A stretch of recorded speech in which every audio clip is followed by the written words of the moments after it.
Primer movimiento. El mundo desde la universidad. .mx.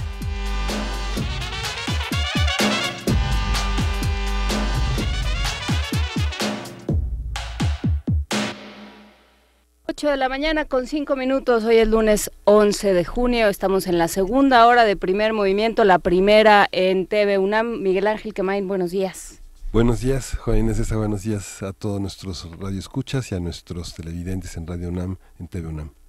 A Luisa Iglesias le mandamos un abrazo. Hoy está un poco indispuesta. La atacó un virus salvaje como de estos que nos circundan por diferentes frentes, pero no se preocupen. Mañana seguramente estará de vuelta con nosotros. Por lo pronto, ya tuvimos una primera hora muy interesante donde hablamos de suelos de conservación. ¿De qué hablamos cuando hablamos de suelos de conservación? ¿Cuál es la responsabilidad de los habitantes de esta ciudad cuando se trata de que nuestros sitios, aquellos a los que pertenezcamos por diferentes razones o de diferentes maneras, permanezcan iguales, no sean no sean presa de la rapacidad, no sean presa de quienes quieren hacer desarrollos maravillosos, etcétera? Pues todo eso lo propone el Seminario Universitario de Estudios de Medio Ambiente e Instituciones en su agenda ambiental. Pero bueno, esa fue nuestra primera hora, Miguel Ángel. Sí, fue muy rica porque, bueno, Alejandro Velázquez señaló que el concepto de conservación en los parques que se hacen desde el escritorio son obsoletos, que hay algunos parques como la reserva que tiene la UNAM a su cargo, que pertenece a una comunidad que le da muchísima seguridad al entorno, el tema también de que la calidad de vida no se compra, que es algo que se consigue en comunidad, dialogando y defendiendo los modos de vida y las tradiciones, que es algo muy importante. Y tuvimos también la convocatoria de Piso 16, que elabora una propuesta a partir del movimiento 132 que se conmemora después de 6 años de en un momento de campaña similar al que vivimos hoy, donde Enrique Peña Nieto tuvo un altercado muy fuerte con la comunidad estudiantil de la Ibero y se generó un movimiento que, valiente y propositivo, generó una serie de propuestas y de imágenes para enfrentar estas dictaduras de campaña, estas dictaduras de las ideas que a veces los candidatos proponen, ¿no? Justamente, y para hablar de las capacidades que tiene la sociedad para manifestarse y de cómo deben defenderse en diferentes espacios, nos vamos a nuestra nota nacional.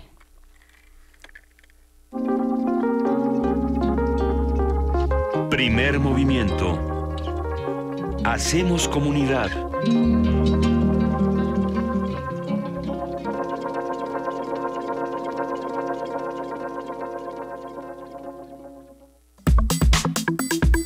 Nota nacional.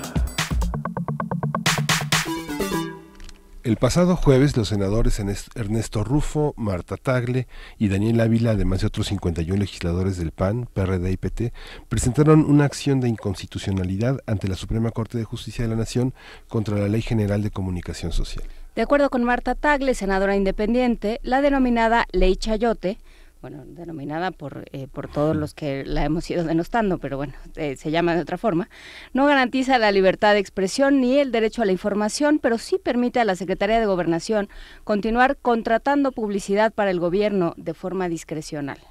Por su parte, el Comité de Participación Ciudadana del Sistema Nacional Anticorrupción pidió a organismos internacionales su ayuda contra esta ley que atenta contra la libertad de expresión, según declaró Luis Manuel Pérez de Hacha, quien es abogado integrante del comité. Vamos a hacer un análisis de este recurso de impugnación, sus argumentos y repercusiones, con Adriana Solórzano, con quien hemos seguido este tema desde sus inicios. Ella es presidenta de la Asociación Mexicana de Defensorías de las Audiencias y académica de la Facultad de Ciencias Políticas y Sociales. ¿Cómo estás, Adriana Solórzano? Gracias por hablar con nosotros. Al contrario, muchas gracias por la invitación. Buenos días, Juana Inés. Buenos días, Miguel Ángel. Un gusto estar al aire en Radio UNAM. Cuéntanos, ¿qué fue lo que pasó? ¿Cómo va esta trama de la ley de medios, la Ley General de Comunicación Social? Sí, esta Ley General de Comunicación Social, solo como un breve recordatorio para quien no tenga estos antecedentes, fue promulgada en la sesión pasada o en en el Congreso hace unos meses, pero fue promulgada, ¿por qué? Porque una organización civil promovió un amparo ante la Suprema Corte de Justicia de la Nación, o llegó hasta la Suprema Corte de la Justicia de la Nación, y esta determinación de el Poder Judicial hizo que el Congreso legislara sobre un tema que por muchos años, por décadas, estuvo desatendido, que es cómo se asigna el dinero para publicidad del gobierno. Y estamos hablando de que en un sexenio se pueden gastar cerca de 40,000 millones de pesos, es decir, es mucho dinero. ¿Qué fue lo que resultó? Esta Ley General de Comunicación Social, lamentablemente ya promulgada en el Diario Oficial en mayo, lo que hace es normalizar prácticas que no se consideraban positivas.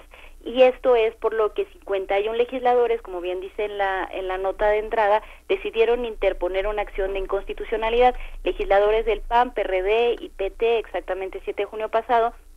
¿Por qué? Porque dicen que esta Ley General de Comunicación Social contraviene la libertad de expresión, el derecho a la información, que además se vulneró el procedimiento administrativo o el procedimiento legislativo administrativo, que se viola el artículo 134 constitucional y sobre todo pues que no cumple con la determinación o con la sentencia de la Suprema Corte de Justicia de la Nación, que lo que indicaba es establecer una norma para que estos 40,000 millones de pesos que se gasta el gobierno federal en un sexenio no se otorguen de manera discrecional. ¿Por qué nos importa esto? Porque se utilizan como garrote o premio. Es decir, si hablas bien del gobierno, te damos dinero.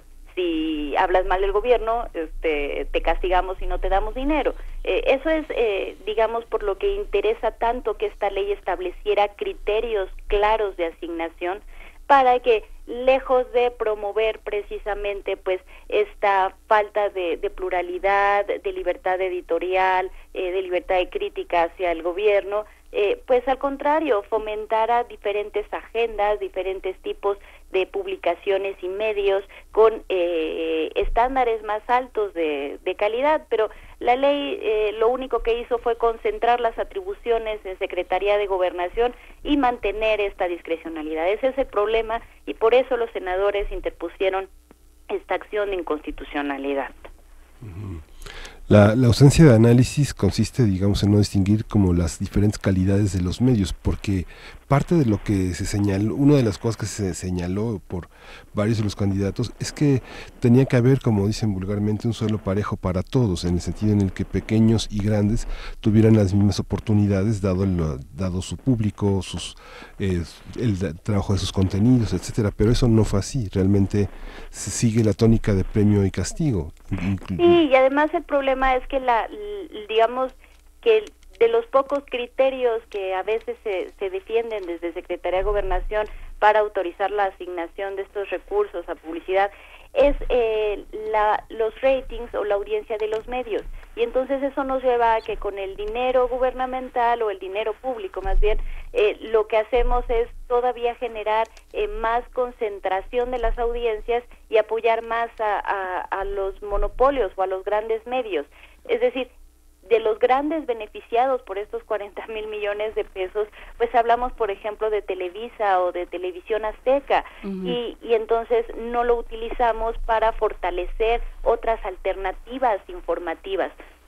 Es decir, si tenemos dinero público, debemos preguntarnos cómo utilizarlo de manera que pueda ser útil para la sociedad y que pueda recibir información pues mucho más diversa y mucho más plural. Ahora, también hay otra cosa que creo que debemos discutir, que es qué criterios de asignación queremos como sociedad para asignar este dinero. Hay medios, por ejemplo, que violan derechos humanos, que violan presunción de inocencia, que exponen, por ejemplo, niños, que revictimizan, que generan morbo. ¿Y por qué los vamos a alentar con dinero público? Me pregunto yo, por ejemplo.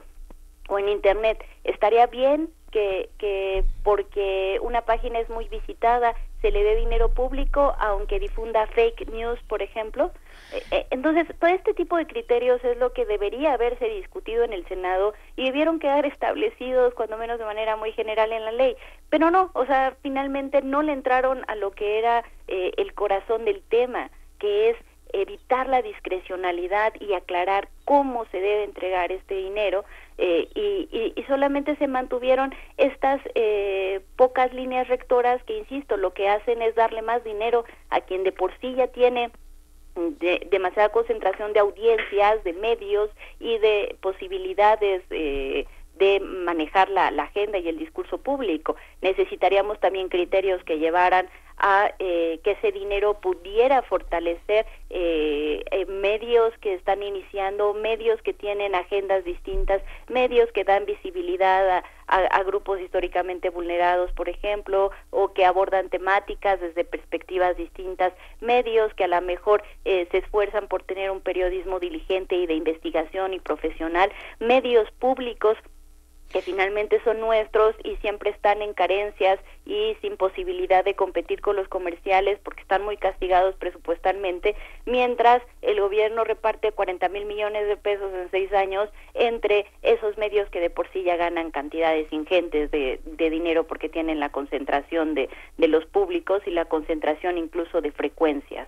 Ahí creo que entra una discusión interesante en la que nos tendríamos que poner de acuerdo, que es ¿para qué la publicidad gubernamental? Te podrían decir, ¿no?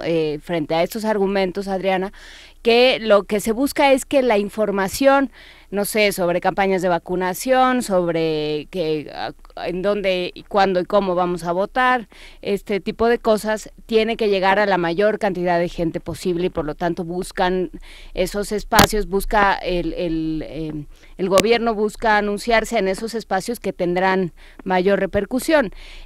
Eso sí entendemos el financiamiento público como simplemente una compra de publicidad. Ahora, si lo entendemos como un apoyo a los medios de comunicación, estaríamos hablando de una cosa completamente distinta y tendríamos que darle otro enfoque y tomar las responsabilidades y las delicadezas del caso, porque bueno, pues sí, si te están dando dinero, a lo mejor tienen la posibilidad de callarte. El asunto es que, bueno, yo creo que no deberíamos verlo como un subsidio, porque tampoco se trata de que si una revista circula entre un grupo minúsculo de personas y porque tenga una agenda alternativa, pues ya hay que impulsarla forzosamente. No, precisamente para eso necesitamos los criterios, porque uno podría pensar que si tienes que llegar a la mayor parte de la población, pues Televisa y Televisión Azteca podrían parecer las maneras más fáciles y directas de cubrir toda la población, pero resulta que no siempre es así.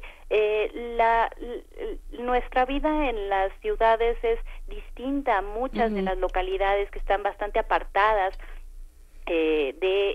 pues lo que importa aquí en la capital del país.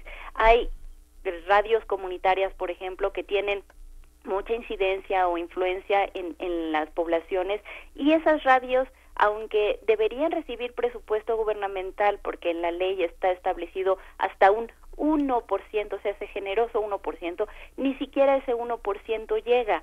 Y esas radios comunitarias pueden llegar a determinadas poblaciones donde cierto programa está focalizado. Es decir, el problema de los grandes medios nacionales es que te sirven para los grandes programas nacionales gubernamentales, pero no para dar información más aterrizada local. Claro. Y si hacemos un plan de medios donde de verdad segmentáramos bien a qué tipo de población tiene que llegar primordialmente cada mensaje, por supuesto que también habría una diversificación del dinero y estaría perfectamente justificada por el tipo de población al que quieres llegar. Pero claro, es más fácil darle todo a los medios nacionales y olvidar las diferentes condiciones de vida y los diferentes medios y las diferentes maneras de informarse de las personas. Ahora, volviendo a la cuestión de la pluralidad y de los medios pequeños, pues habría también que pedirles ciertas garantías. Alguna vez hablábamos en otro programa que claro que se puede prestar a corrupción el que se abra de repente una publicación, reciba dinero gubernamental y luego la cierren. Entonces, no, pues tiene que tener ciertas garantías. Por ejemplo, la ley que que está emitiendo el estado de Chihuahua, porque cada estado va a tener que emitir su propia ley, pues nos deja muchas cosas para pensar, porque, por ejemplo, en esa ley se están estableciendo criterios, por ejemplo, como que todos los medios, todos, no nada más radio y televisión, tengan algo equivalente a un defensor de las audiencias, que tengan un consejo editorial o que tengan consejos ciudadanos, que tengan criterios transparentes en cuanto a las líneas editoriales, que algo de lo que hablaba hace rato, que no se haga apología del delito y que no se ataque a los derechos humanos. Entonces, la verdad es que podríamos pensar en muchos criterios que debieran cumplir las publicaciones o los medios para recibir ese dinero gubernamental. Por ejemplo, siguiendo con este caso de Chihuahua, muchos concesionarios han dicho que esa es una ley mordaza, porque el gobierno no puede erigirse como el que intervenga en las líneas editoriales. Yo no creo que se trate de una intervención indebida, porque finalmente no hay censura, todos los medios pueden publicar lo que quieran, nada más que no lo hagan con nuestro dinero. Es decir, si hay un medio que es de nota roja, por ejemplo, y que se la pasa exhibiendo de manera indebida hechos de sangre y exponiendo a víctimas de la violencia de una manera descarnada en las portadas, pues, ¿por qué lo va a hacer además con el dinero nuestro? Claro que tiene que haber criterios de qué tipo de información, colaboración y responsabilidad social tienen estos medios para que sean alentados con nuestro dinero, porque al final eso es lo que ocurre, es nuestro dinero y ese dinero está alentando ciertas publicaciones en perjuicio o en detrimento de otras que sí podrían contribuir y aportar más socialmente. Lo que sucede es que no hay leyes que pongan límites a la exhibición de opiniones y de expresiones que tienen un matiz periodístico. Por ejemplo, la exhibición de personas en los periódicos de nota roja, ¿no? La exhibición de las personas más pobres, más vulnerables, que son víctimas de accidentes, de balaceras, etcétera. Los comentarios sexistas, xenófobos, homófobos, toda esta visión tan que denosta tanto a muchos grupos que son vulnerables, personas que tienen capacidades distintas, etcétera. Toda esta parte no ha sido reglamentada lo suficiente y las organizaciones sociales que se han pronunciado en contra de estos manejos informativos, pues a su alcance han tenido la posibilidad de demandar, en algunos momentos resarcir, aclarar, pero no hay una medida punitiva que frene esta ambición mercantil de los medios que anuncian en sus primeras planas la nota roja, ¿no? Y difícilmente la habrá, porque por proteger un bien mayor que es la libertad de expresión y que es lo que pretexta la mayoría de los medios que no tienen ética, pues para poder difundir lo que quieren, pero este bien mayor, porque si es un bien mayor la libertad de expresión, en las sociedades pues se suele preferir salvaguardarlo, y a mí me parece correcto, aunque haya personas que terminan dañadas. Los derechos de las audiencias es un intento pues de precisamente proteger a estas personas vulneradas, pero no es el mecanismo de protección, es decir, la Defensoría de las Audiencias no es punitivo. Tienes razón, Miguel Ángel, o sea, no hay mecanismos punitivos que pues regulen estas cosas, porque insisto, preferimos el daño del mal uso de la libertad de expresión a arriesgarnos a una censura.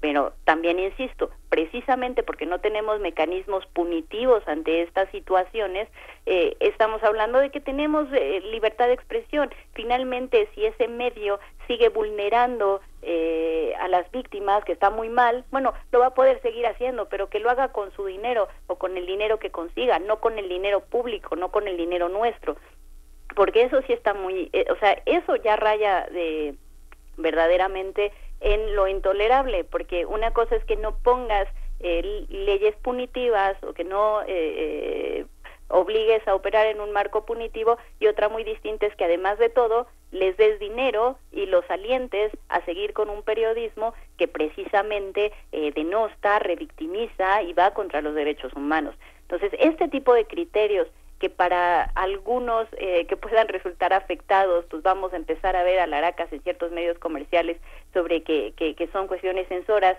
con respecto a leyes que se van a empezar a emitir en los estados, como les decía ahora en el caso de Chihuahua. Lo cierto es que estos criterios son los que se debieron discutir en el Senado para la ley federal.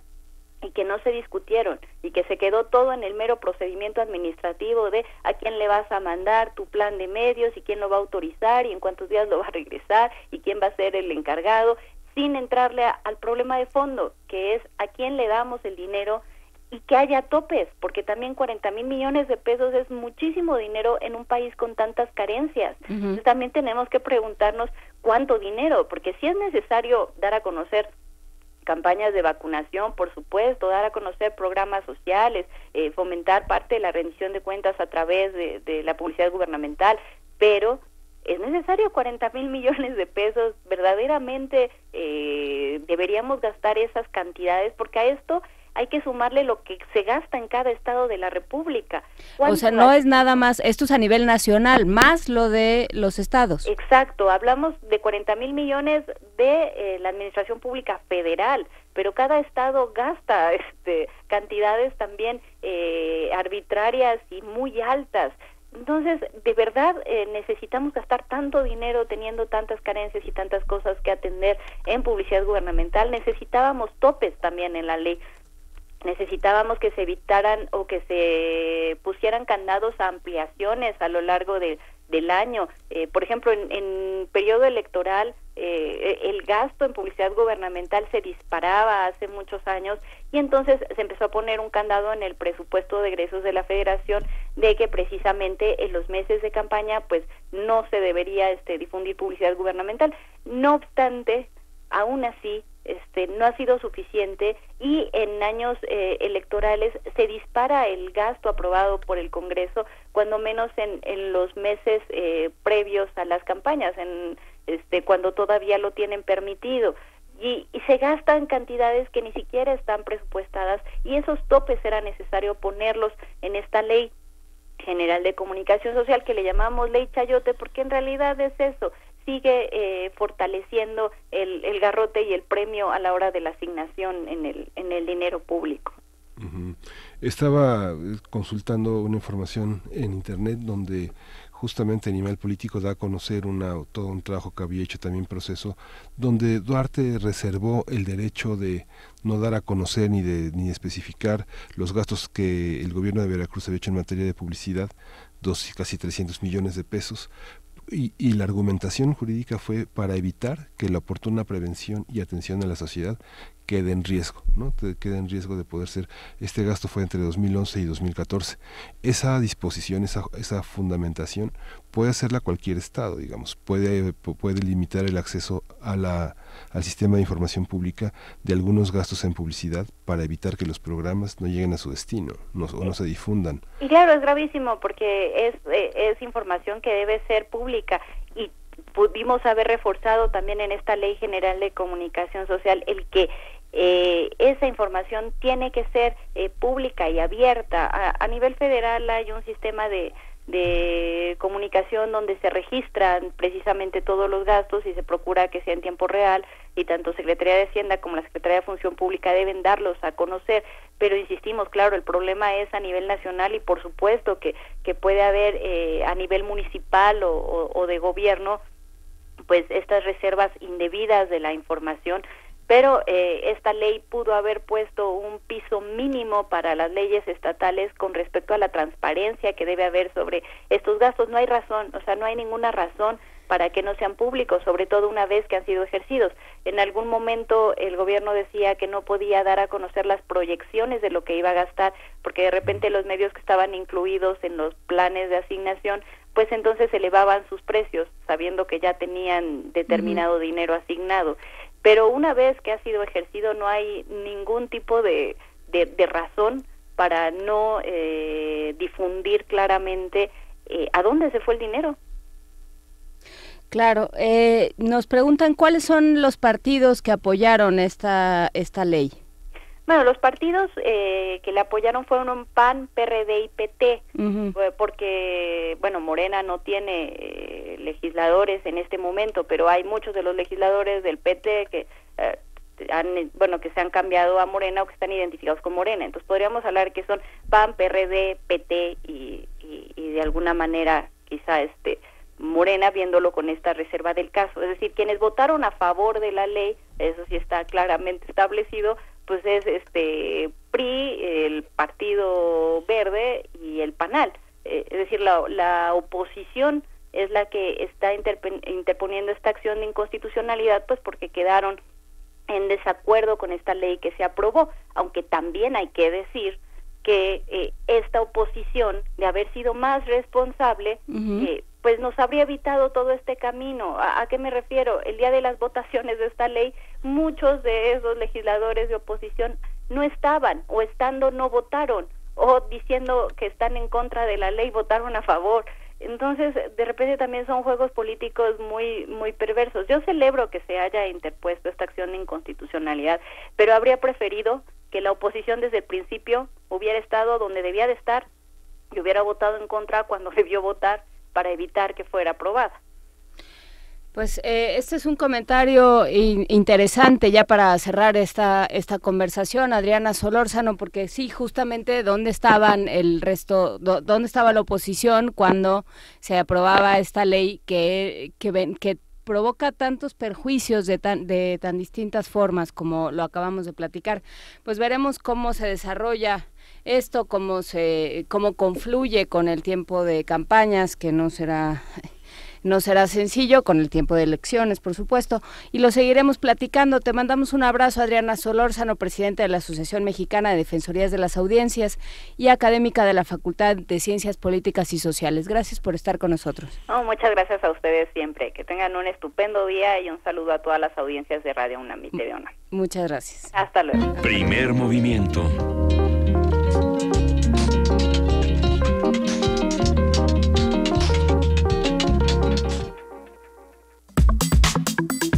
Nota internacional. Donald Trump, presidente de Estados Unidos, retiró el apoyo de su país a la declaración final de la cumbre del G7. Esa fue la reacción del mandatario al conocer las críticas que realizó el primer ministro canadiense Justin Trudeau a su política proteccionista durante la conferencia de clausura de la reunión celebrada en Quebec. Desde el avión que lo transportaba a Singapur para su reunión con Kim Jong-un, líder de Corea del Norte, Trump calificó a Trudeau de débil y deshonesto y reiteró sus amenazas de imponer aranceles a automóviles de Canadá. Los dirigentes del G7 firmaron el sábado un comunicado conjunto sobre comercio que, si bien no soluciona la disputa actual sobre los aranceles, propone nuevas negociaciones y la modernización de la Organización Mundial de Comercio, entre otros temas. Tras el rechazo de Donald Trump al comunicado conjunto, los países integrantes del G7 mostraron su respaldo al acuerdo alcanzado en Quebec, en Canadá. Vamos a hacer un balance de esta reunión. ¿Cuáles son los temas rescatables, lo que se pudo vislumbrar sobre los reacomodos geopolíticos y cómo empezamos la semana en términos de la Unión Europea, de G7, G6, G8? ¿De qué estamos hablando? Nos acompaña Arturo Magaña Duplanché, internacionalista, director de investigación del Centro de Estudios Internacionales Gilberto Bosques del Senado de la República. Muchísimas gracias, Arturo, por estar de vuelta con nosotros. Hola, buen día, gracias a ustedes, un saludo, Juana Inés, Miguel Ángel, ¿cómo están? Pues bien, pero bueno, a nosotros todavía no, a nosotros nos golpea por Twitter otras personas, pero todavía no Donald Trump. ¿Cómo leemos este fin de semana? Bueno, pues efectivamente es un fin de semana frenético, inédito, verdaderamente impresionante para todos quienes hemos visto la evolución de estos mecanismos como el G7, antes G8. Si hubiéramos tenido esta conversación hace 10 años y yo me hubiera puesto el traje del pitonizo y les hubiera dicho, fíjense que en 10 años el presidente de Estados Unidos va a poner unos aranceles del 25% al acero y del 10% al aluminio importados desde Estados Unidos, desde Canadá, México y la Unión Europea. Luego se va a trasladar a Canadá a la reunión del G7 y va a tener conflictos prácticamente con todos los jefes de Estado ahí, uno muy importante además con los canadienses, y además va a llegar a abogar por Rusia, por la inclusión de Rusia al grupo. Y luego de ahí se va a ir antes de tiempo a Singapur a encontrarse con Kim Jong-un. Bueno, pues me hubieran dicho que estaba completamente loco. Y que se va a ir a encontrar diciendo, no me voy a preparar porque ahí como vaya viendo, como en el póker, ¿no? Como vea, doy. Sí, claro. Y entre esos muchísimos exabruptos que puede uno documentar en Twitter aquí y allá, ¿no? Ujú. Pero la cosa es que realmente estamos hablando primero de una amenaza importante a la relevancia de estos foros. O sea, si alguna razón había para mantener ahí al G7, pues era esta posibilidad que tenían este grupo de países europeos de América del Norte y en este caso Japón, para más o menos hacer una agenda común alrededor de ciertos grandes consensos de la agenda internacional. Los consensos ya no están ahí por Trump en primerísimo término, ¿no? Ujú. Pero tampoco están necesariamente ahí por otros personajes de la cumbre. Theresa May no es exactamente la más entusiasta de una serie de disposiciones que terminaron en la declaración final, Ujú. y mucho menos el primer ministro italiano, recién estrenado en los grandes foros de jefes de Estado, Ujú. porque hasta hace 2 semanas pues, estaba en su cubículo ahí de la Universidad de Florencia, ¿no? Y ahora de repente está junto a la señora Merkel. En fin, creo que hay muchísimas anomalías referidas a una fractura fuerte de lo que podríamos llamar el bloque occidental, si se quiere, de la diplomacia multilateral. Ujú.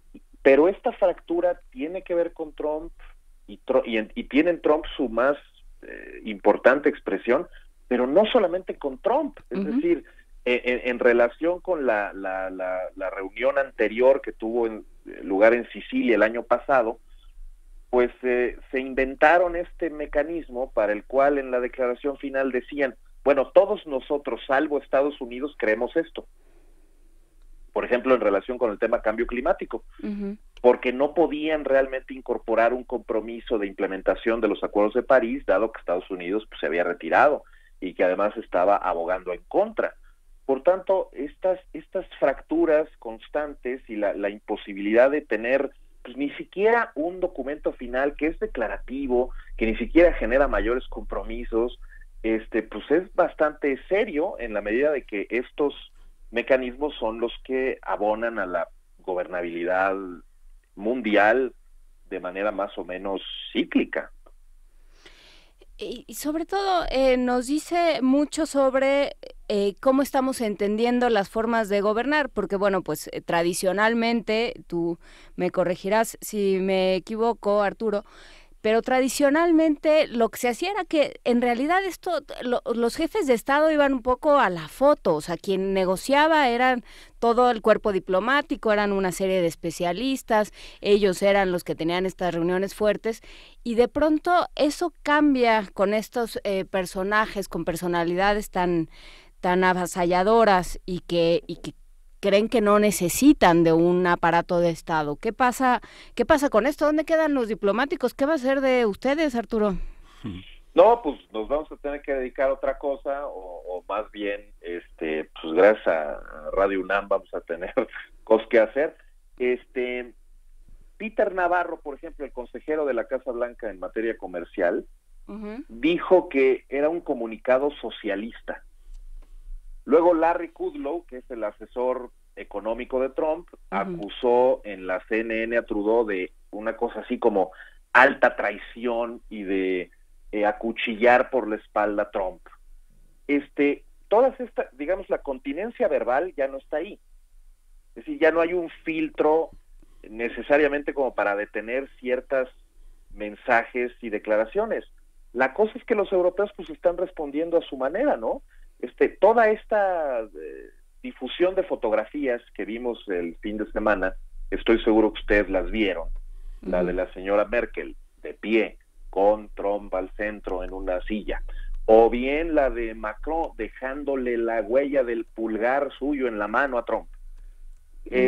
Son simplemente 2 ejemplos simbólicos de que también los líderes democráticos que nosotros atribuimos, digamos, todavía el resguardo de la formalidad de estos eventos y tal, pues se ven obligados a responder más o menos a la amenaza que está puesta enfrente de ellos, porque imagínate cómo responder a la propuesta de Trump de devolver al grupo a Rusia, después de que su expulsión en 2014 fue por unas sanciones unánimes, y después de que el propio Trump tiene un problema tremendo con Rusia y pues, aparentemente no debería de tener interés en sentarse junto a los rusos o ser acusado de ser un agente ruso en el G7, como se lo dijeron ya algunos demócratas, incluido John McCain. Uh-huh. Pero, en fin, digamos, yo creo que sí se rompe un consenso importante. La fractura también es en las formas, y además de esto se evidencian muchos frentes abiertos. Tanto Trump los tiene como la propia Unión Europea, y la propia administración, pues imagínate, mantiene el suyo con China, uh-huh, el otro con la Unión Europea, y finalmente otro más con Canadá y México. Son sus aliados. ¿Qué va a pasar? Pues no lo sabemos. Si fuera por la intención de Trump, pues sería más bien buscar una especie de G3, como algunos han dicho, entre Estados Unidos, Rusia y China. O sea, Trump mejor se hubiera ido a la reunión que el viernes tuvieron en Beijing, Vladimir Putin y Xi Jinping. Ahí se hubiera sentido más cómodo, más en su elemento, y hubiera podido disfrutar mucho más de la visita o del viaje a Singapur. Pero es que realmente la situación es completamente inédita. Hay una enorme volatilidad al respecto de qué significa esto de haberlo firmado y luego retirar la firma a través de un tuit que hace mientras va volando en ese avión a Singapur. Bueno, la verdad es que no hay respuestas para estas cosas. No está equipado el planeta entero como para entender cómo puede dar estos tumbos, pero lo cierto es que hay una lógica también muy política, muy electoral, me temo que muy en relación con las próximas elecciones de medio término. uh-huh. Trump quiere ganar el Congreso, sabe que tiene que conquistar otra vez y enamorar todavía más al cinturón del óxido, y para eso hay que hablar de corregir el déficit comercial, amenazar con dejar de comerciar con los aliados si no hacen concesiones, hablar bien de Rusia y tratar mal a quienes tienen una mala imagen por ser excesivamente liberales en términos comerciales y tal. Pero bueno, llevado hasta sus últimas consecuencias, esas amenazas pues serían insostenibles, serían regresar al siglo XIX. Uh-huh. ¿Cuáles van a ser las consecuencias? Digamos, si ya vimos el acero, el aluminio, como muy rápidamente en los primeros 3 días hubo consecuencias en un observatorio como como un lugar de reunión como el G7, ¿qué consecuencias inmediatas podemos ver, digamos, en las próximas semanas? Pues mira, de entrada las relaciones con Europa van a ser cada vez más tirantes, y no es menor la consideración de que les eche la culpa a todos estos del déficit comercial que Estados Unidos tiene con el resto del mundo. Más o menos estamos hablando de $500,000 millones. Vamos a suponer que el déficit es un problema, que hay muchos economistas que dicen que no lo es, pero bueno, supongamos que lo es. Son $500,000 millones. La vasta mayoría, algo así como 450,000 millones, son con China. Con el resto del mundo es el resto, son otros $50,000 millones, una cosa así. Bueno, pues ¿qué puede sentir la señora Merkel y el señor Macron y el resto cuando les acusa de que pues ellos más bien tienen que hacer concesiones comerciales porque de lo que se trata es de corregir el déficit? Bueno, si nos vamos al tema arancelario, el 1 de julio vamos a descubrir que Estados Unidos va a sufrir por medidas compensatorias nuevos aranceles a un montón de productos que compran muchísimo los estadounidenses de los europeos. Se van a poner en operación esos aranceles. Los mexicanos se pusieron luego, pero los canadienses también van a hacer el 1 de julio. Decía Trump, es que esta es la respuesta al 270% de arancel que tenemos del yogurt que nos puso Canadá. Bueno, pues es que esos son los números que vamos a empezar a ver. Es decir, las medidas compensatorias no son sencillas, no son simplemente decidir arbitrariamente que vamos a poner tal o cual arancel a tal o cual producto. Así comienzan las guerras comerciales, son incrementales, en la búsqueda de equilibrios se pierde, digamos, cierta moderación, y por lo tanto, al rato, insisto, vamos a tener una situación, a lo mejor no del siglo XIX, pero sí de los años 30, en donde las guerras comerciales pues, eran un poco el frente de confrontación que desafortunadamente después llevó a conflictos bélicos y tal. Ojalá no estemos en presencia de nada como eso, pero me hace pensar que efectivamente hay un resquebrajamiento de los modelos de integración comercial y que eso podría detonar otra serie de conflictos. Los europeos están además muy interesados en resolver fracturas internas y por tanto poco tiempo tendrán como para tratar de ver qué hacer con Trump. Suficientes problemas tienen, otros frentes abiertos, ¿no? Claro, y creo que también es un momento, no solo con respecto a Estados Unidos, sino al resto del mundo, en el que estos reacomodos implican otros paradigmas, implican hasta desde el punto de vista teórico y académico que nos planteemos las cosas de otra manera, que un presidente de manera parece ser unilateral y en un momento pues sin demasiada reflexión, porque pues a qué hora, decida salirse por esos conductos tampoco institucionales, tampoco tradicionales, decida salirse de un acuerdo multinacional, pues ya habla de que la diplomacia y las relaciones internacionales y la figura de los jefes de Estado y los gobiernos como los conocíamos ya se acabaron, o por lo menos están en vías de transformarse. ¿Cómo lo sigue, digamos, la academia? ¿Cómo la academia ve estas cosas y piensa tenemos que reacomodarnos? Y bueno, por un lado está claro que hay un aislamiento autoinfligido, ¿no?, de los Estados Unidos en el concierto internacional. Eso está claro. Las motivaciones para ese aislamiento son las que causan muchos problemas. Es decir, hay vastas mayorías, tanto en la opinión pública como en el sector empresarial y político, etcétera, en Estados Unidos, que no está de acuerdo con estas actitudes de Trump y que más bien considera que le dan más daño que beneficio. Pero todo está leído en este escenario del post-truth, de este híbrido ambiguo de circunstancias, de la posverdad, donde se supone que estos hechos objetivos influyen menos en las decisiones. Las decisiones no están normadas por un diagnóstico adecuado y equilibrado de la realidad, sino más bien por un planteamiento esencialmente político de allegarse ciertas emociones a la creencia personal y vincularlas más o menos a ciertas sensaciones primarias, ¿no?, de odio o de resquemor ante ciertos grupos. Hay muchísima gente que piensa que este aislamiento internacional de Estados Unidos vale la pena porque le creen el argumento de Trump de que les han visto la cara durante muchos años. Y entonces que ahora se trata de que sea al revés, que esto es una especie de misión de venganza para desagraviar a los Estados Unidos de no sé cuántos agravios, ¿no? Es decir, porque también se pierde la visión.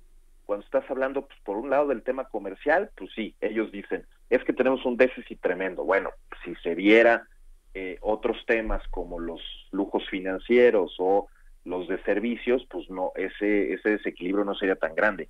Y en todo caso, el desequilibrio tiene que ver con otros factores económicos. Y también tiene que ver, así, ¿no? Arturo, no sé qué opinas, también tiene que ver con que Estados Unidos ha ido comprando la posibilidad de meterse en todos lados, ha ido comprando injerencia, ha ido comprando poder, ha ido comprando influencia en distintas partes del mundo. Digamos, nadie le ha visto la cara, más bien Estados Unidos ha utilizado su poder económico como una estrategia de avance y de injerencia política y social.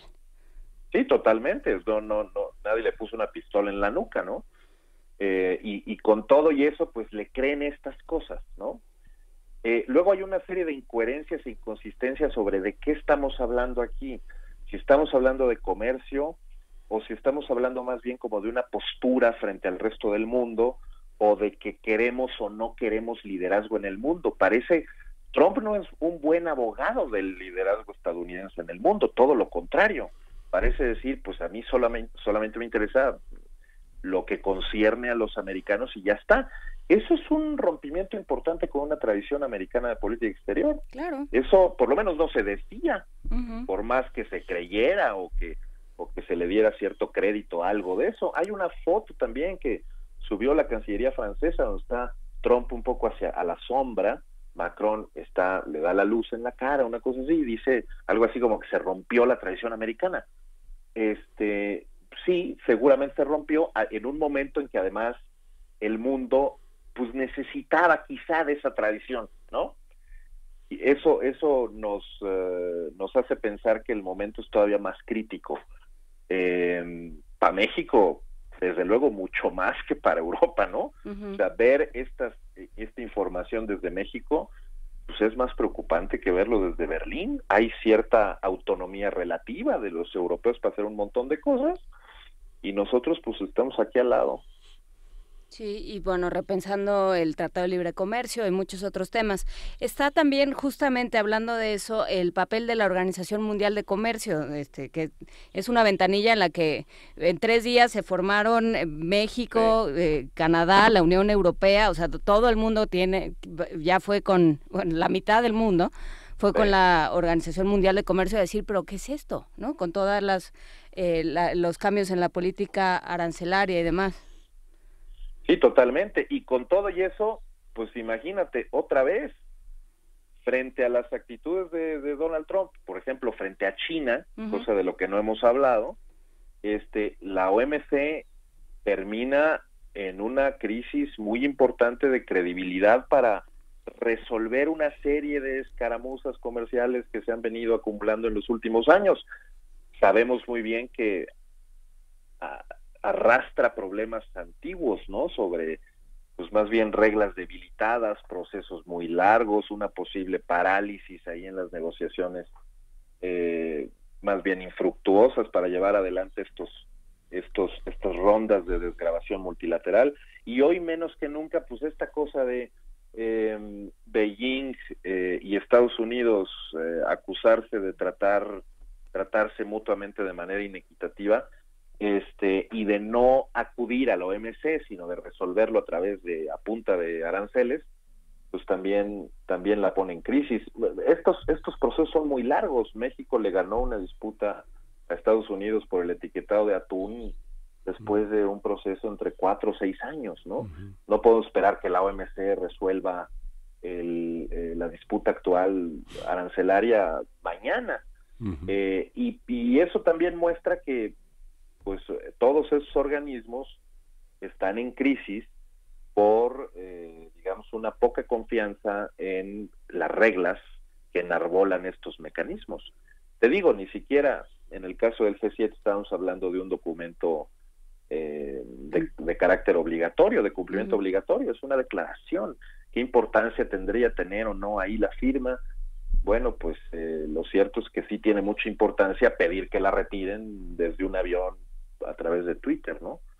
Y el tema de la OMC, pues yo creo que también es especialmente grave para, digamos, una expectativa muy alta que había, por lo menos hasta hace 5 o 6 años, de que se avanzara más de lo que se retrocediera en desgravación y liberalización comercial en el planeta entero, pero hoy pues la verdad es que esto cada vez es menos cierto. Los malayos acaban de decir ayer que quieren revisar a ver qué es esto del TPP, porque ganó un nuevo primer ministro y dijeron, pues en una de esas no nos conviene tanto. Híjole, los malayos iban a ser los primeros que se iban a beneficiar del acceso a estos mercados, pero resulta que es un mal momento para el libre comercio. La noción de libre comercio está tremendamente dañada en este momento. Uh-huh. Habrá que ir a otro modelo probablemente, y habrá que pensar que pues tampoco la ortodoxia nos va a llevar muy lejos, ni la defensa a ultranza de unos planteamientos que parecen agotados. Sí, pero tampoco el proteccionismo, digamos. Hay que reacomodar muchas cosas, los modelos económicos, diplomáticos, comerciales se nos están cayendo de muy distintas formas. Arturo Magaña, es un momento interesante para estar observando. Y bueno, también es un momento un tanto preocupante, ¿no? Sí, claro, no, ni siquiera tendríamos que hablar de comercio. Bastaría con hablar de cuestiones nucleares, ¿no? Lo que termine pasando mañana en la reunión esta en Singapur y cómo se vayan dando ciertos planteamientos alrededor de esa agenda, pues creo que es muy importante y que es absolutamente esencial. Y la agenda, digamos, comercial, pues ha dejado de ser la agenda predominante, ¿no? Normalmente esa es la agenda predominante de un mundo en paz o de un mundo que considera que la cooperación tiene futuro. Pero cuando estamos en presencia de esta volatilidad y de esta agresividad en muchos terrenos, pues a lo mejor el tema comercial pasa a un segundo plano y tendríamos que estar más pendientes de otros más esenciales. Pero parece que Trump tiene tiempo para todo, ¿no? Es decir, tanto para los no tan esenciales como para los muy esenciales. Bueno, en todo caso, creo que tendremos que esperar hasta después de noviembre para ver si con el resultado de las elecciones intermedias Trump recibe un mandato de moderarse o más bien recibe una avalancha de apoyos para todavía radicalizarse más. Es tremendamente preocupante porque, insisto, nunca me hubiera imaginado yo hace 10 años que Trump se iba a ir temprano de una reunión del G7 para ir a ver a Kim Jong-un. Desde luego, estamos sí en un momento que no esperábamos y que ha rebasado toda posibilidad de expectativa, de más o menos repensar o pensar el futuro en términos del pasado. Será interesante seguirlo. Arturo Magaña Duplanché, gracias por hacerlo con nosotros. Es internacionalista, director de investigación del Centro de Estudios Internacionales Gilberto Bosques del Senado de la República. Gracias por estar con nosotros. No, gracias a ustedes, como siempre, un abrazo. Un gran abrazo y nos vamos a la tercera hora. Primer movimiento.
Búscanos en redes sociales, en Facebook como Primer Movimiento UNAM y en Twitter como PMovimiento o escríbenos un correo a primermovimientounam@gmail.com.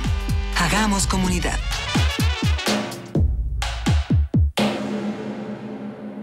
De la mañana con 6 minutos, Miguel Ángel Quemain, ya estamos de vuelta. Ya estamos de vuelta después de hacer una valoración que hizo Gilberto de Arturo Magaña sobre Trump y su despedida de la reunión del G7, que pensaba que bueno, es una situación que a los grandes analistas internacionales los pone de cabeza porque bueno, parece más una cuestión clínica que una cuestión de innovación diplomática, ¿no?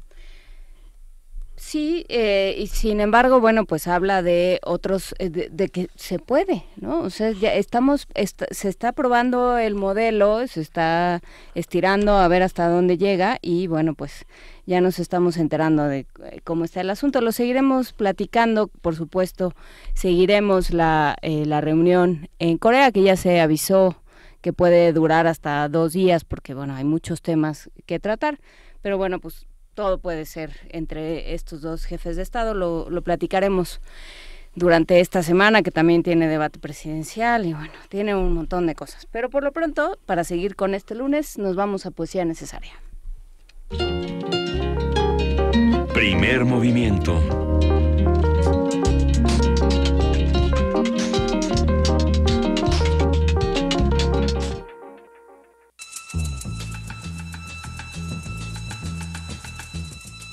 Es hora de Poesía Necesaria.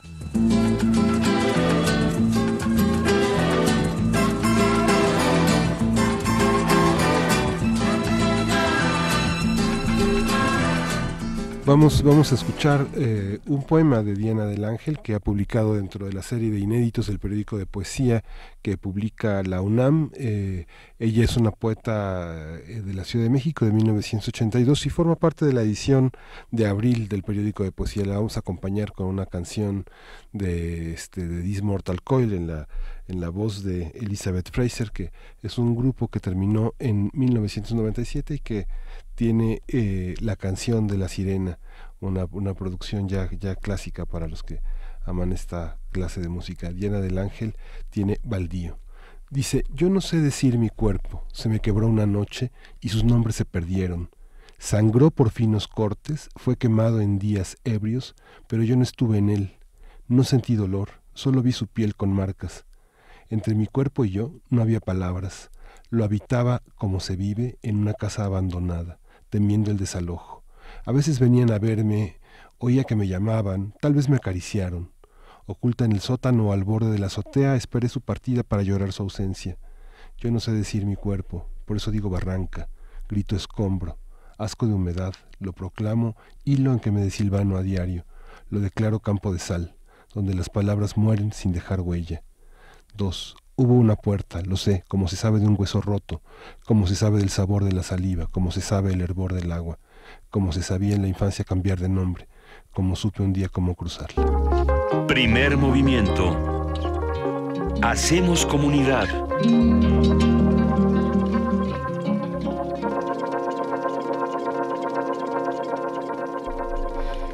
9 de la mañana con 12 minutos, ya seguimos aquí en Primer Movimiento. ¿Qué le pasa a esa cantante que sufre tanto, Miguel Ángel? Pues es un grupo que empezó en el 87 y terminó en el 97 con un grupo de puras estrellas, 4AD en Inglaterra, que hizo un hombre que se llama Watt Russell, que trajo como una gran selección de vocalistas británicos que hicieron mucha música, que sigue vigente. Los coreógrafos mexicanos que les gusta ese tipo de música lo ponen en gran parte de las coreografías. Yo creo que es la música que marcó gran parte de las coreografías en los años 90.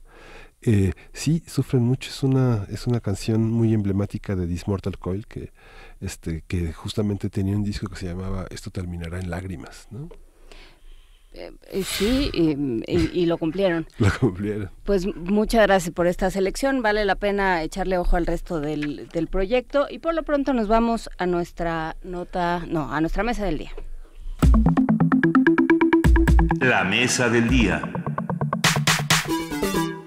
La corrupción se desarrolla de manera similar al cáncer. Este es uno de los hallazgos de un grupo interdisciplinario de investigadores de la UNAM, para quienes la corrupción ya no se puede estudiar como un problema individual y de funcionarios, sino como una organización sistemática y estructural que tiene su origen en diferentes factores e instituciones. Con el fin de analizar cómo avanza la corrupción para evitar que se comporte como un cáncer, se creó el Observatorio de la Corrupción y la Impunidad, coordinado por la doctora Isa Luna Pla, del Instituto de Investigaciones Jurídicas. En el proyecto colaboran alumnos, especialistas en la Facultad de Ciencias Políticas y Sociales, del Instituto de Investigaciones en Matemáticas Aplicadas y en Sistemas y el Instituto Nacional de Medicina Genómica. Los casos de estudio que analiza el observatorio se pueden consultar en el sitio oci.juridicas.unam.mx, donde está la parte específica del material que han puesto en juego para entender la corrupción. A partir de los estudios de este observatorio, hablaremos sobre la forma en que se propaga la corrupción, cómo puede seguirse y qué estrategias a partir de estos estudios se pueden proponer para ubicarla y erradicarla. Para ello nos acompaña la doctora Isa Luna Pla, coordinadora del Observatorio de la Corrupción e Impunidad del Instituto de Investigaciones Jurídicas. Muchísimas gracias, Isa Luna, por estar de vuelta con nosotros. Gracias, Juan Inés. Miguel Ángel, gracias por la invitación.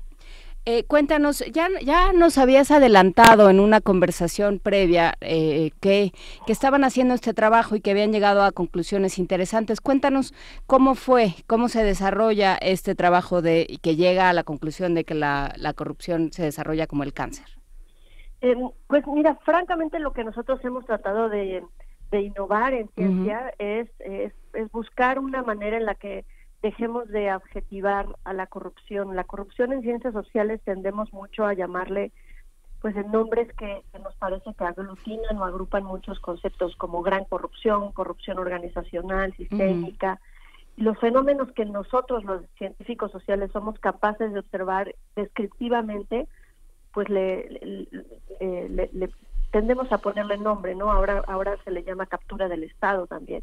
Pero prácticamente todo eso es para explicar que los contrapesos institucionales del Estado que nosotros pensamos que iban a funcionar, las cortes, la fiscalización, pues fracasan, y cuando no podemos explicar por qué fracasan, pues le ponemos uno de estos objetivos. Entonces nosotros pensamos que necesitábamos ciencia para innovar y para encontrar de una manera mucho más explícita cuáles son esas elementos que influyen para que colapsen o para que dejen de funcionar las instituciones. Y fue que encontramos este enfoque que ya se estaba usando en diferentes ciencias naturales y en las ciencias de la computación, pero que no se había organizado como un grupo de especialistas que pudiera aportar directamente en esta materia, ¿no? Porque los biólogos estaban en sus temas, los matemáticos en los suyos. Entonces, pues ha sido una labor enorme encontrar a estos individuos, estos grandes personajes de nuestra universidad y de México que están haciendo investigación con diferentes herramientas científicas, pero para innovar en crimen y en corrupción. Es muy interesante porque, bueno, lo que tienen ustedes en el sitio como herramientas están, bueno, la legislación estatal, los órganos responsables. ¿Cómo es una discusión? ¿Cómo discuten un sociólogo con alguien que desarrolla modelos matemáticos para entender la movilidad, la permanencia, la duración de ciertas actitudes, comportamientos? ¿Cómo discute un sociólogo con un psicólogo social? Con los grandes ejemplos de corrupción, como las personalidades tan narcisistas, tan egocéntricas, que creen en la impunidad y que participan en el rito en estos ritos tan, ¿cómo decirlos?, donde sacrifican las causas sociales más primarias, ¿no? Claro. No, nosotros discutimos con economistas que están especializados en una rama que se llama economía del comportamiento, para poder entender cuando queremos preguntarnos lo que te preguntas, Miguel Ángel, cuál es el origen de ese tipo de comportamientos individuales, con ellos es con esos avances científicos con los que discutimos. ¿Y qué nos dicen? Que además también los estamos juntando y uniendo con una gran literatura que ya existe en antropología sobre el comportamiento humano frente al poder. ¿Y qué nos dicen? Pues que somos todos, en todo el país, en todo el mundo, en todos los países, somos individuos, seres sociales, que nos comportamos con reglas de reciprocidad. Nos gusta regresar lo que nos dan o regresar favores. Somos individuos que nos gusta comportarnos con reglas de lealtad, con reglas jerárquicas, respondemos a estímulos económicos, por supuesto, y tenemos una zona gris en nuestro cerebro en el cual a veces se nos olvidan las normas. Y esos hallazgos nos han permitido desde las ciencias del comportamiento económico y desde la antropología modelar o empezar a modelar cuáles pueden ser entonces estas reglas de comportamiento que pueden llevar, pues no a que solamente actúe una persona o un individuo en su megalomanía siendo un gobernador o siendo un gran político, sino cómo es ese impacto dentro del comportamiento individual, cómo puede hacerse en escala, cuáles son los efectos de que tengamos un comportamiento de esa naturaleza en escala con muchas personas, con un efecto de contagio. Y entonces ahí es donde estudiamos otro enfoque que es el de los sistemas complejos con los biólogos, y con matemáticos y computólogos que nos ayudan a entender que funcionamos en redes, ¿no? Todos tenemos una red en nuestro smartphone, en nuestro teléfono celular, y eso no tiene nada de malo. El problema es cuando usas unas redes para poder ejercer acciones de crimen o acciones ilegales. A ver, entonces pensemos en un gobernador o en un presidente municipal que llega que es electo, llega a su lugar y inmediatamente quita al jefe de seguridad para poner a su compadre y empieza a funcionar de manera corrupta, de una manera en la que va en contra de las normas y muchas veces en contra de la ley. ¿Qué sucede? ¿Qué se desencadena, Isaluna? Pues teóricamente dentro de las ciencias sociales lo que debería de haber sucedido es que esa persona no debería de haber movido a nadie, porque para los administrativistas el servicio profesional de carrera es fundamental para evitar ese tipo de actitudes. Pero como volví a mencionarlo, ya dio de sí ese modelo y sabemos que la realidad nos ha superado en los hechos, y esto es lo que sucede generalmente, lo que estás mencionando. Entonces, ¿qué es lo que explica el enfoque de sistemas complejos con este comportamiento? Pues que ese presidente municipal que llega a quitar a todas las personas, lo que hace es sustituir una red por otra, una red que no le responde a él, que no le es leal a él, y que le va a ser leal en el futuro pues a alguien más. Por lo tanto, él tiene que manejar y controlar el entorno en el que va a actuar. Eso no necesariamente es un acto de corrupción. Lo que sí puede llegar a ser un acto de corrupción es que utilice esa red para poderse hacer de recursos públicos, desviar, favorecer a sus empresarios, a sus amigos empresarios. Todo eso sí puede funcionar en el mundo jurídico como un acto de corrupción cuando se están utilizando las redes para poderse hacer con esos fines, ¿no? A ver, entonces desde el punto de vista de las ciencias sociales somos seres que tenemos en alta consideración la lealtad, por ejemplo. Pero la lealtad ¿a quién? Ese es el tema, ¿no? Exacto, la lealtad a quién. Por ejemplo, un estudio muy interesante que tenemos publicado en nuestro sitio mapea a 750 personajes dentro de la mafia en Estados Unidos en los años 40 y 50. Fue un caso que se llamaba la Cosa Nostra. Y el investigador en el 2017, que se apellida de la Posta, que hizo esta red, la dibujó, la modeló, él se encuentra que la forma en la que funcionaba esa red, o sea, por lo cual era altamente nociva al Estado, era porque precisamente tenía unas reglas de lealtad muy importantes que funcionaban porque esas redes eran familiares. Y tenías a diferentes familias en diferentes estados de Estados Unidos que estaban todas entre ellas conectadas y funcionando pues para diferentes objetivos. Algunas eran administrativas, otras eran proveedoras, otras eran distribuidoras. En fin, tenían una funcionalidad dentro de todo el sistema nacional de esta red, ¿no? Entonces ahí es donde puedes observar y entender mejor cómo esta corrupción es de una dimensión no podemos controlar con nuestras instituciones tradicionales o tradicionalmente.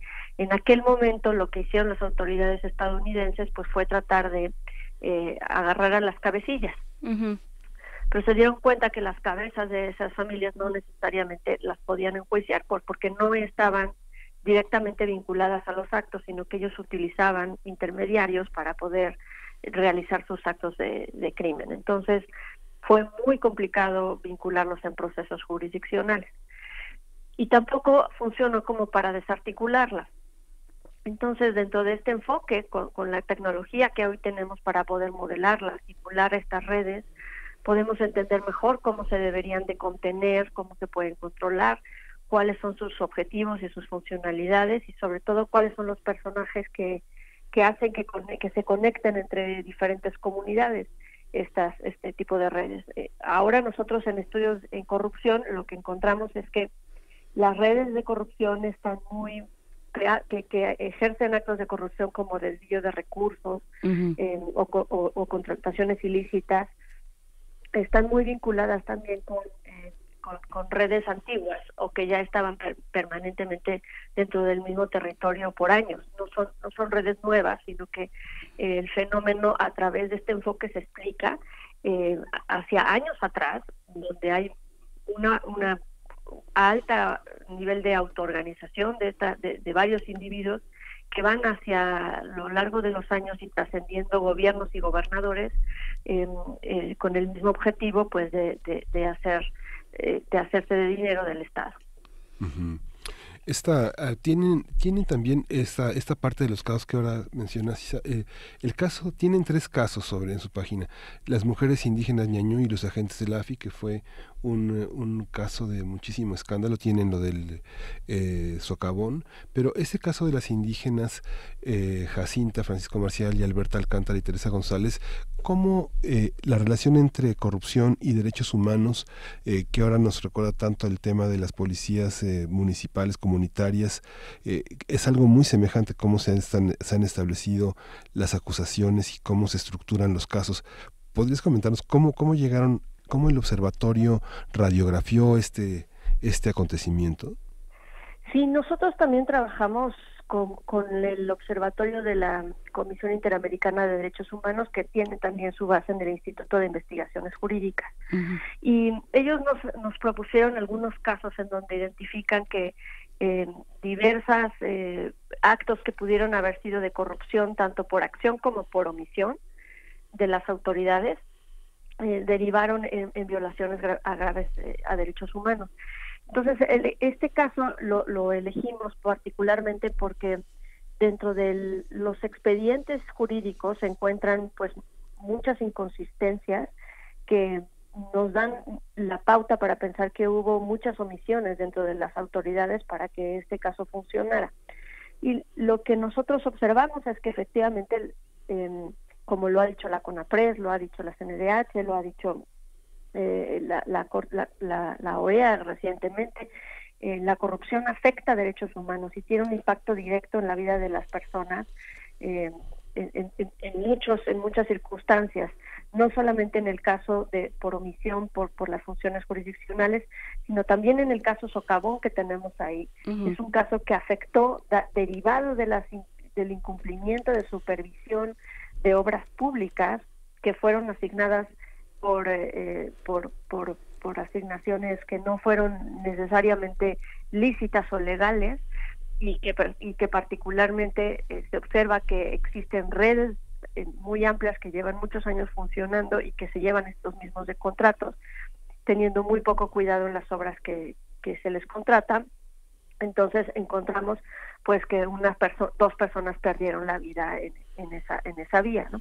Entonces la afectación de los actos de corrupción tiene un impacto digamos colateral a los derechos humanos, porque el objetivo máximo de la corrupción no necesariamente es afectar derechos humanos directamente, pero sí indirectamente, ¿no?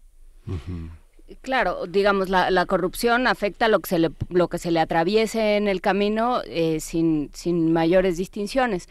Pero volviendo, por ejemplo, al tema de la Cosa Nostra o los cárteles del narcotráfico en México, ¿cómo estas redes, cómo desarticularlas? Existe, a partir de su estudio, existe una teoría, digamos, pensando en los tratamientos para cáncer, se puede pensar en tratamientos dirigidos a una célula en específico, a un individuo en específico. ¿Qué se hace? Sí, las teorías que nosotros estamos utilizando son totalmente empíricas. Estas no son teorías que están basadas solamente en lo que otro académico dijo hace muchos años. En fin, tiene que ver específicamente con cómo los datos nos van arrojando resultados dentro de la aplicación de posibles soluciones. Entonces, ahí es donde trabajamos con los cancerólogos para entender cómo ellos desarticulan o combaten redes de cáncer que tienen la particularidad y la comparten junto con las redes de corrupción de ser redes que se autoorganizan, que son muy resilientes, muy resistentes, que se desarrollan bajo contextos o caldos de cultivo, no, un medio ambiente propicio para que se propaguen las células, en el caso del cáncer, las malignas, y para que sea muy difícil combatirlas, dado que tienen un alto nivel de cohesión y que se pueden reorganizar. Entonces, lo que los cancerólogos encuentran es que con que encuentres un nodo muy grande que está causando la enfermedad, no necesariamente extirpándolo vas a poder resolver el problema, porque la red se va a reorganizar y pues puede haber una metástasis, ¿no? ¿Qué es lo que hemos visto justamente con las organizaciones del narcotráfico? Que a lo mejor detienen a uno que supuestamente es el cabecilla, y lo que sucede es que se separa en dos, y entonces tienes a Jalisco Nueva Generación y a los rojos, y entonces ya el asunto se vuelve mucho más difícil de atacar, porque ya son muchos frentes. Sí, entonces pues nuestra labor es generar información, documentos que puedan servir para esa toma de decisiones estratégicas de cómo se debería de combatir, una vez que conoces cuáles son realmente las operaciones, la funcionalidad y cuáles son los elementos que hacen que esa red siga funcionando. Dentro de las teorías biológicas, pues lo que sabemos es que las redes pueden ser controladas, pero no necesariamente erradicadas. Un observatorio como este, digamos, ¿qué incidencia tiene? ¿Qué nivel de interlocución? Pensando ahora en los candidatos, pensando en las instituciones. Esta mañana conversamos con el doctor Alejandro Velázquez Montes sobre el tema del medio ambiente y la agenda ambiental, y uno de los aspectos que señalaba es que, por ejemplo, la contraposición de leyes, ¿no? Tenemos una ley general de asentamientos humanos y tenemos una ley general de asentamientos humanos y desarrollo urbano y ordenación territorial, y que se contraponen con la ley de medio ambiente. La ley de medio ambiente habla de la naturaleza y de las cosas, la ley de asentamientos de las personas. Lo que se privilegió durante el sexenio de Mancera fueron las inmobiliarias. ¿Cómo contraponer? ¿Cómo entender eso, digamos, pensando que un escenario privilegiado es un instituto como el de investigaciones jurídicas, donde hay la posibilidad de trabajar no solo teóricamente, sino en casos prácticos sobre temas de la ley, donde tenemos muchos magistrados en ejercicio que vienen de este tema académico? ¿Y cuál es el alcance de un observatorio como este, con las raíces profundamente científicas que tiene? ¿Le hacen caso? ¿Qué legitimidad en el orden jurídico administrativo tiene? Pues la trascendencia de la investigación científica que se está empezando a hacer en la UNAM, en este observatorio, está permeando, aunque tiene que ser lento, porque pues los fenómenos sociales son lentos por naturaleza, sus transformaciones así lo son, pero lo importante es que empecemos a ver el problema desde una óptica distinta, y ahí creo que estamos ganando, ahí creo que estamos ganando terreno. Cada vez más nuestros abogados, nuestros juristas, se dan cuenta de que efectivamente no pueden explicar por más ciencias sociales que hagamos, no pueden explicar completamente cuál es el fenómeno y sus magnitudes. Y entonces lo que empezamos a discutir ahora es cuáles son las nuevas capacidades institucionales que tienen que tener las instituciones dedicadas a la fiscalización, a la procuración de justicia, para poder combatir estos fenómenos.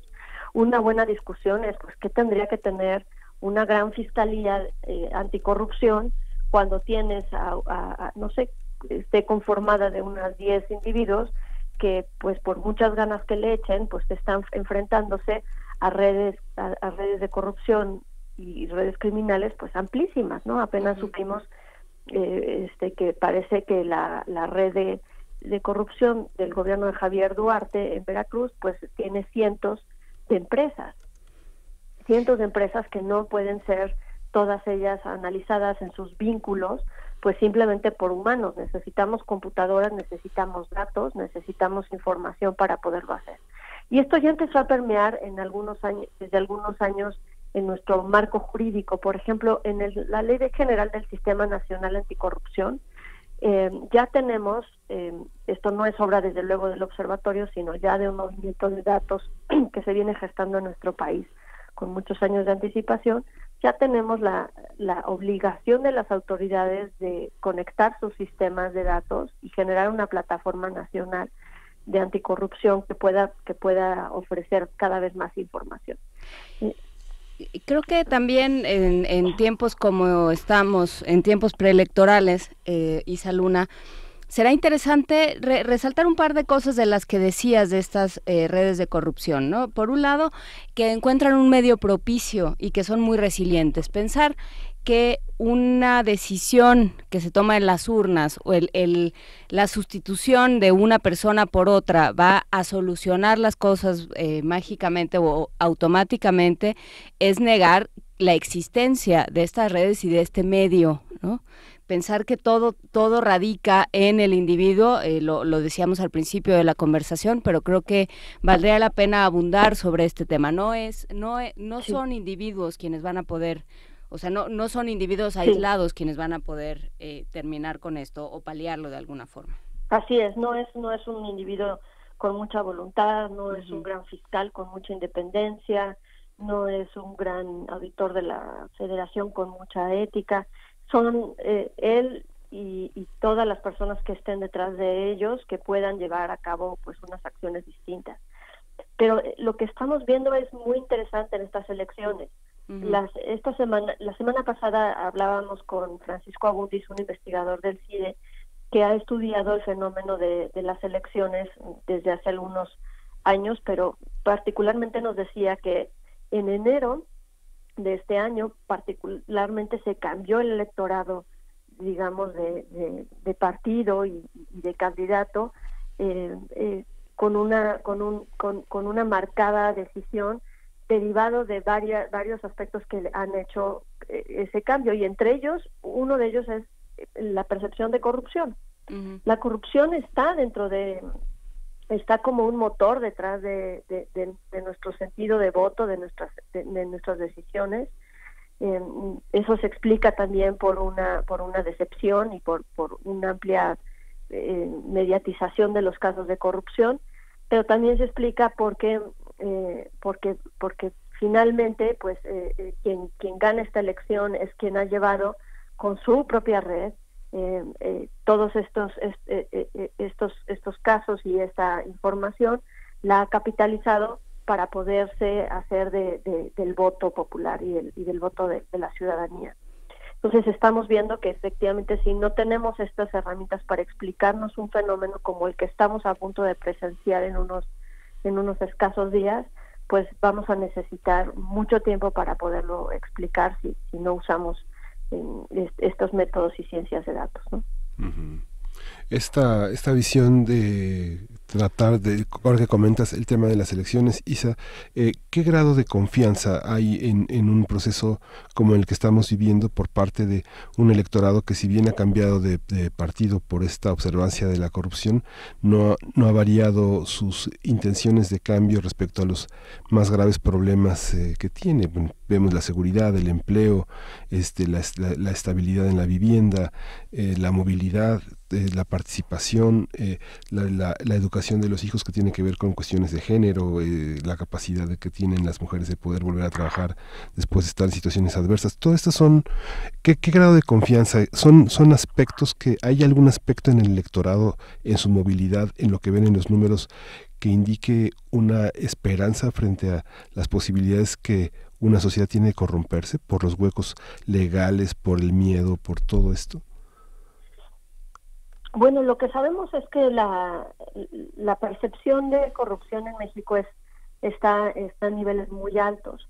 Uno de los grandes defectos de los índices de percepción que existen, que es el de Transparencia Internacional, es que no nos dice cómo bajar esa percepción.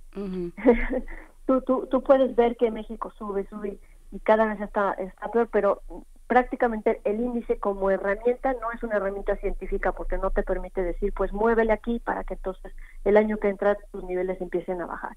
Entonces, entender esa percepción es todo un reto académico, pero lo que sí podemos decir es que prácticamente no necesariamente depende de mucho de las acciones gubernamentales. La percepción se nutre a partir de lo que se alimentan los medios de comunicación a la opinión pública y de lo que la gente dentro de su entorno, dentro de su mundo cercano, pues percibe como un ambiente ilegal o no ilegal.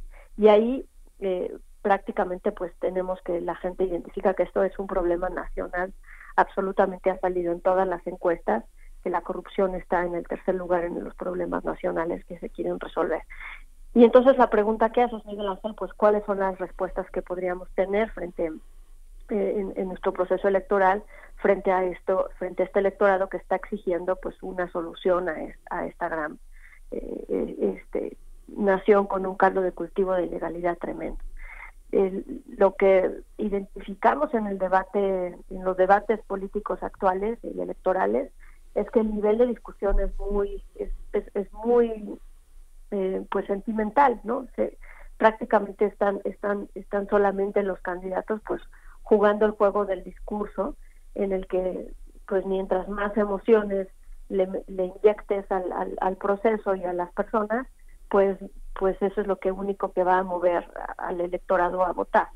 Pero no estamos viendo propuestas concretas en las que efectivamente se pueda combatir la corrupción. Ninguno de los candidatos, cuando fueron funcionarios públicos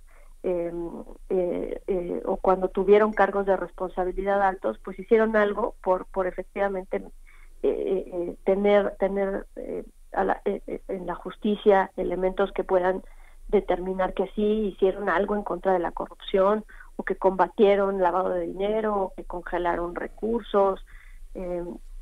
Eso es pues todavía pues solamente una retórica, ¿no? Entonces lo que vemos es que la discusión en los medios de comunicación, en la opinión pública y en el debate electoral sigue estando en un nivel discursivo que no permite a la ciudadanía dimensionar el problema, no permite a las instituciones tomar conciencia de las grandes transformaciones que se necesitan para que efectivamente se pueda hacer un combate a la corrupción en México, pues desde la perspectiva social, económica y política. Y ya en un plano paralelo, estás hablando de campañas que se financian de manera no del todo transparente, como lo han demostrado otros estudios. Entonces, ahí también el juego de espejos se vuelve muy complicado. Cómo hablar en contra de la corrupción y cómo hablar a favor de la transparencia cuando las campañas nos están quedando tanto a deber, pienso en el Bronco, por ejemplo, nos están quedando tanto a deber en términos de transparencia y de rendición de cuentas. Mira, lo que dices es fundamental. No hay ni una sola campaña en este país que no tenga detrás una red que ha sido organizada de manera legal y de manera ilegal, o sea, con recursos legales e ilegales, porque nuestro sistema electoral jurídico está diseñado para hacer una competencia lo más cara posible, ¿no? Alguien preguntaba, pues ¿cuánto cuesta hacer una campaña electoral? Pues lo que le invierta el más grande. O sea, esto es una puja simplemente, ¿no? En donde pues el que más tiene le va a invertir más dinero, y eso es lo que va a empezar a costar la campaña, mucho más dinero y cada vez más dinero. Entonces las redes que están detrás de las campañas electorales en México, pero en toda Latinoamérica y muy probablemente casi en todo el mundo, por lo que hemos sabido de los escándalos de Cambridge Analytica, pues son redes que hacen campaña de manera legal con fondos y recursos legales, pero también están haciendo ya mecanismos que no lo son. Y desafortunadamente pues en México estamos, en Latinoamérica, con el caso Odebrecht, y también con el caso ahora con las noticias que han salido según Animal Político en el caso de Mexicanos contra la Corrupción. En el caso de Veracruz, pues también ha habido dinero que se ha desviado sistemáticamente de programas sociales y de secretarías específicas que se han destinado a campañas. Entonces, sí, efectivamente, o sea, es difícil pensar que cualquiera de los candidatos actuales no viene de una red que ya está muy organizada y que lleva muchos años organizándose. Oye, ¿tienen paradigmas comparativos de justicia, por ejemplo, digamos, muy extremos o muy viables que se parezcan al de México? De corrupción cero, de corrupción .1, ¿hay una profilaxis que evite la corrupción? No sé, pienso en Suecia, pienso en Suiza, pienso en Holanda. Digamos, prácticamente no hay tienen un índice de corrupción muy bajo, ¿no? ¿Podemos compararnos con eso o solo podemos compararnos con Brasil o con Bolivia o con otros países latinoamericanos de una población mestiza con una historia semejante? ¿O no? ¿O qué es lo que nos pone comparativos en sistemas jurídicos de impartición de justicia? ¿Cómo comparar? ¿Cuáles son los paradigmas comparativos? ¿A partir de qué categorías tenemos que pensar el tema? Bueno, tradicionalmente las ciencias sociales lo piensa a partir de la percepción, pero como he dicho aquí, esos índices no nos permiten realmente compararnos porque no sabemos qué es lo que está haciendo, cuáles son esas categorías que tú estás preguntando, justamente. Entonces, ¿cómo nos comparamos? Bueno, tradicionalmente nos comparamos con los casos que se fiscalizan con la efectividad de las instituciones de Hacienda o del Tesoro, con la efectividad de las medidas de lavado de dinero pues con las estadísticas que tienen las instituciones de procuración de justicia. En México ya tenemos un índice de impunidad que lo genera la Universidad de las Américas en Puebla y que nos habla sobre cuáles son los niveles pues de justiciabilidad en los casos, ¿no? ¿Cuáles son los casos? Entonces, todos esos indicadores nos hacen compararnos con cualquier país. Sin embargo, nuestro fenómeno se parece mucho más o se explica mucho más a partir de los contextos nuevamente y de los sistemas en los que nosotros estamos inmersos. Nosotros tenemos muy buenas leyes, tenemos muy buenos diseños institucionales. El Sistema Nacional Anticorrupción es un diseño excepcional en el mundo, no existe uno tan complejo y tan parecido al mexicano, con una intención de alta coordinación. Sin embargo, el ambiente en el que se insertan estas normas, se insertan las mismas instituciones que bien persiguen corrupción en la Alemania y aquí no, pues eso es lo que nos hace explicarnos que nosotros tenemos que estudiarlo a partir de redes y de sistemas complejos que hacen un entorno propicio y legal para que estas instituciones que funcionan bien en otros países pues no funcionen en México, derivado de pues un alto nivel de colusión entre muchas instituciones y entre muchos personajes o individuos. Entonces, claro que nosotros podemos ser comparables en muchas estadísticas con otros países, pero lo importante no es volcarnos otra vez en las soluciones jurídicas, hacer más reformas, hacer más instituciones cada vez más fuertes, cada vez más complejas, sino me parece que la solución debería de estar en observar cuáles son los modelos que están detrás de estos sistemas complejos. Claro, y ser muy consciente de que no es una cosa inmediata, que no es una cosa que se pueda solucionar en el corto plazo y que pues que va a requerir nuestra vigilancia, nuestro trabajo como sociedad. Seguiremos el trabajo del observatorio. Isa, si nos lo permites, nos gustaría seguir platicando contigo. A ver, no solo cómo terminamos de evaluar en ese sentido este sexenio, sino qué nos planteamos para el próximo. Por supuesto, claro que sí, con mucho gusto estaremos las veces que nos lo pidan en su programa. Gracias, Juan Inés, gracias, Miguel Ángel. Muchas gracias a ti, doctora Isa Luna Pla, coordinadora de este Observatorio de la Corrupción y la Impunidad del Instituto de Investigaciones Jurídicas. ¿Y nos vamos a música? Nos vamos a música, vamos a escuchar a Laura Murcia, Canto de Otoño. Ella es una muy joven cantautora, escritora, y ha incursionado en sus canciones con temas sobre la literatura de revueltas, de Neruda, y sobre su vida en estos márgenes vitales de Tláhuac, Iztapalapa y anexas. Pues vamos a escuchar. Primer movimiento.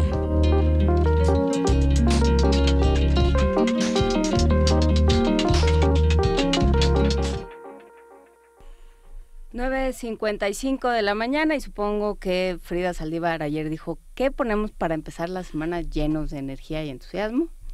Y quedó muy bien la selección, Frida Saldívar. Esto fue Laura Murcia. Laura Murcia. Sí.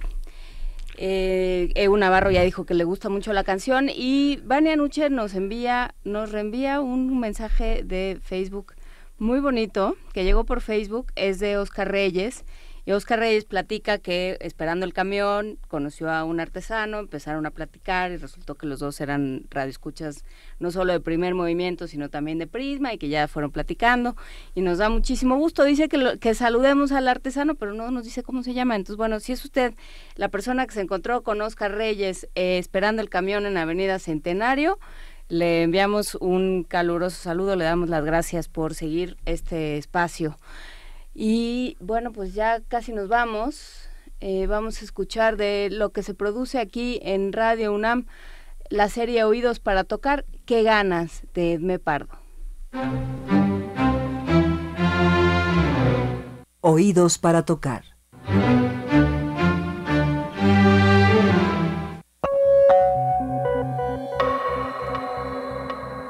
Minificciones sonoras.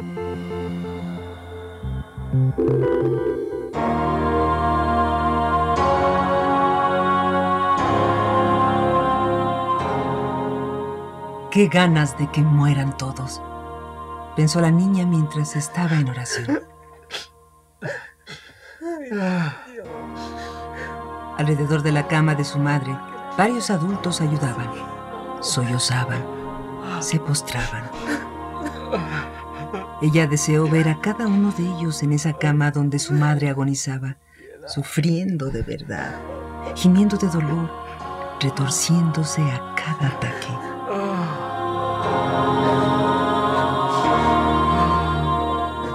Los acomodó a cada uno en su lecho de muerte. Les lloró para repetir los actos que hacían ahora. Los dejó morir a todos, ahí mismo, sin una palabra de consuelo, sin nada que aliviara su dolor.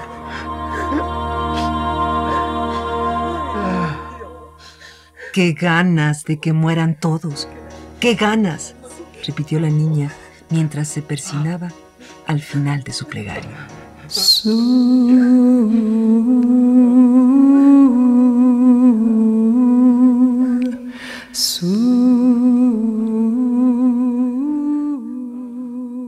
¡Qué ganas!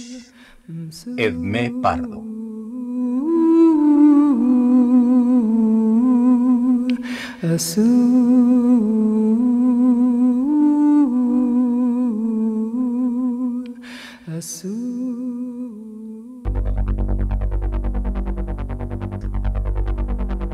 De la serie Memento Mori.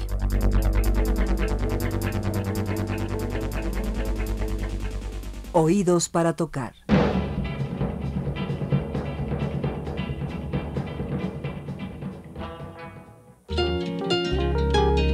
Primer movimiento.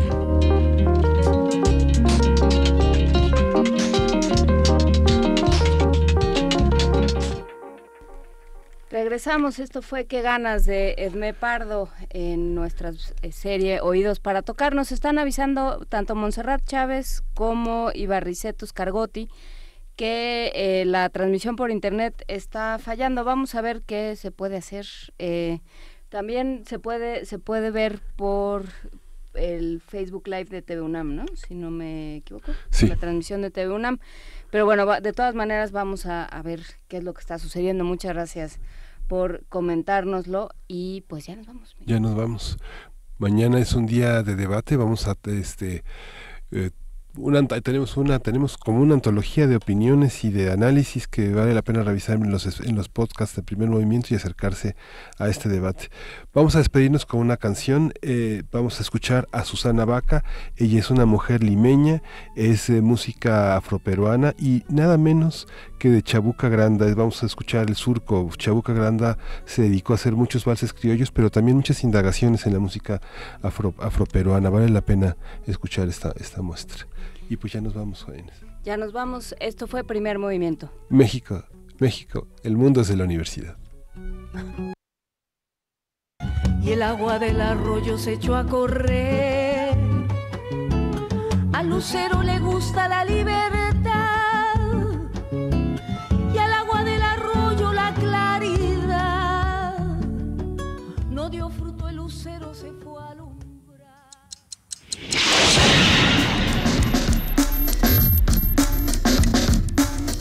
Radio UNAM presentó Primer Movimiento. El mundo desde la universidad.